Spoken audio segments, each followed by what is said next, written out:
Batuk adalah respon badan untuk mengeluarkan debu atau bakteri atau virus yang terhirup ke dalam saluran nafas.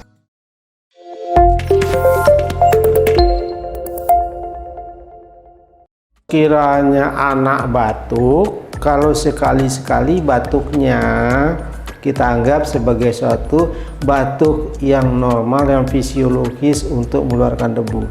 Tapi kalau batuknya udah sering, berat, ada riaknya, ganggu tidur, itu sudah tidak normal lagi. Kita perlu melakukan pemeriksaan dan pengobatan. Yang pertama harus ditahu ibu atau bapaknya bahwa kalau sudah terjadi respon batuk yang berlebihan, yang pertama dicari dulu makanan, minuman yang merangsang batuk. Itu di stop dulu pantangannya. Setelah itu kita cek dulu minum anaknya bagus nggak. Yang nomor 3 baru obat. Di obat itu nomor 3 ya, bukan nomor 1 ya. Kita perlu juga berpikir ke arah pencegahan kan. 1. Pencegahan.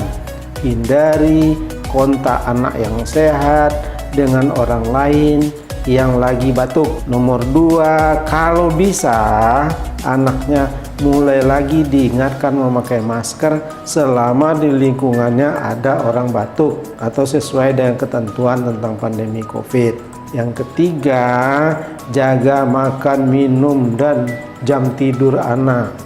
Jangan biarkan dia capek, jangan dia biarkan makanan tidak teratur, dan minum harus cukup. Itulah pencegahan dari penyakit batuk. Semoga pembicaraan singkat kita ini bermanfaat.